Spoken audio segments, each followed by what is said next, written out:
This is going to be on everyone's list throughout the world this year. It's going to take over the world. It's a no-brainer. Legend of Zelda Tears of the Kingdom. I cannot wait to touch this game. The original was a bona fide classic. Literally carried the Switch for years. It's still selling on the Switch, which is ridiculous. Even from a graphical standpoint, because obviously we know Switch, very underpowered system. It was underpowered in 2016, 2017 when it released, right? So I don't expect much, but I really am curious to see how Nintendo makes the game look and how much of an improvement all of these years of development time can get those graphics. I don't doubt it's going to look amazing. The original looked amazing and it was a launch title. The original looked better than a lot of Switch games till this day, and I know it's going to be great. They got all of the top talent working on this game, even from a graphical standpoint, so I'm really looking forward to seeing how it runs. I know we got a little few glimpses in the trailers regarding how it looked and things like that, but I want to really sit with it. I want to see how it plays in docked mode versus portable mode. I know a lot of people play solely in one or the other. I primarily would like to play it in docked mode. I'm looking forward to see how much compromises are taken between the two modes. Nintendo delivered last year with Xenoblade Chronicles 3. That was an awesome game, but you can see the technical limitations of it. But the game ran great. The story was amazing. It let a lot of those technicalities slide, but I don't think that's going to be the case with Legend of Zelda. It's a different type of game, obviously. Game of the Year contender. I'm already throwing that out there. Probably will be the Game of the Year. I think Tears of the Kingdom is going to be a shoe-in for Game of the Year. I hope it's just going to be more Breath of the Wild, but this time with the dungeons. I think adding dungeons to Breath of the Wild would easily exceed everyone's expectations of how good that game is going to be or how good it can be, and that's probably what their plan is. I'm not anticipating Zelda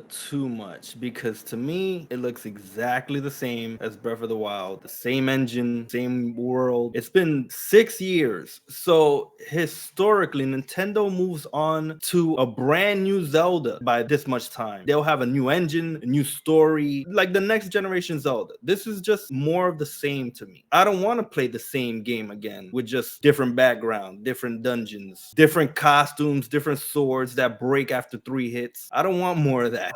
Hopefully they improve that part. I would want a brand new Zelda. I don't want the same game again. And graphically, it's not going to be that much better. You know this, please. What more can they do? Breath of the Wild was the peak of graphical powers, I think, for the Switch. Yeah, I'm just not looking forward to it that much. It's going to be a great game, of course. Ocarina of Time to Majora's Mask. Majora's Mask was drastically different from Ocarina of Time, even though it was the same engine, the same time period of that link. I don't think Breath of the Wild 2 is going to be that type of a drastic change for it to be worth playing the same Zelda world again. I don't know. I'm just not looking forward to that much. One thing I'll say is I don't agree with you in terms of the graphics will not be updated and that Breath of the Wild was the top of what the Switch could do. That was a launch title. This game is going to be, like Don likes to say, the swan song of the Switch, and I think it's going to blow us away in terms of visuals. I think it's going to be optimized. As we all know, it was not a consistent frame rate. The resolutions were very low, especially when you played portable mode. For everything that was great about it, it was a massive world, so the graphics had to take some cuts somewhere. I think those issues are going to be corrected in this game. I want this to be the best thing on the Switch when it's all said and done. If this is the last Switch game I played before the Switch 2 or whatever the case may be, I want it to really shine. 6 years later, you're telling me 6 years of understanding this Switch system, they can't get it right? That's gonna be really disappointing for me. As long as the game runs smooth, looks a little better than the original, and runs consistent, no slowdown, I'll be happy. Will that happen on a Switch 6 years later? I don't know that it will happen, but I'm gonna hope. I'm gonna hope that they get it right. I never really had problems like with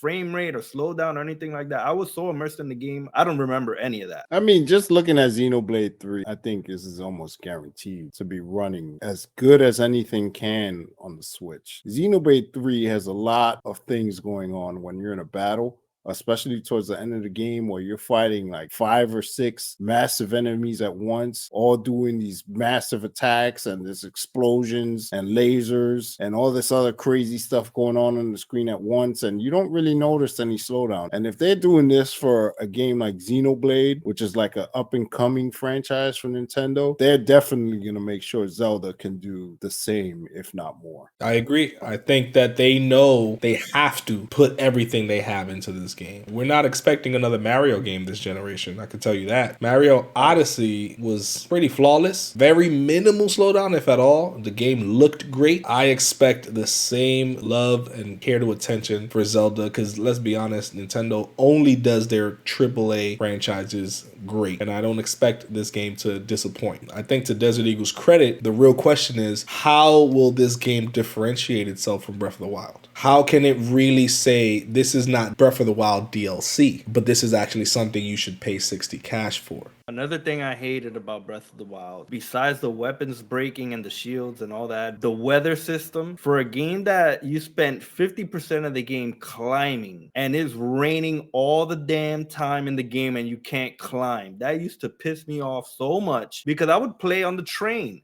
And if I can't finish what I'm trying to do by the time I get to work because I can't climb to my destination because it's raining again, that was the worst. I hope they take that out of the game. If not gotten rid of it, I hope they lessened it by a lot. I mean, from what they've shown of the game, a lot of it's looks like it's gonna be taking place in the sky, so that may not even be an issue. And also, they probably may have taken that stuff out since you're in the sky, and it might help the technical performance of the game. What if a lot of the emphasis isn't outdoors this time, right? What if they're trying to take it back to the old school Legend of Zelda, and a lot of it is all dungeons? What if it's indoors? We all know that rendering indoor spaces that are limited is way easier than rendering outside open worlds that has to render all in real time. They can make the dungeons look better, play better, and most of the game is there while limiting your outside exploration. We can't dive too much out of what we expected in the game because it's literally the same universe. So that's going to be interesting, because if they take away the exploration part, then people are going to complain. But if they bring in a lot of dungeons and maybe huge underworld dungeons where the exploration goes on there, I don't know. But hey, I'm looking forward to seeing what it is at the very least. If you liked our content, mash that like button, and if you're new to the channel and want to see more content, hit the subscribe button. Thanks for watching.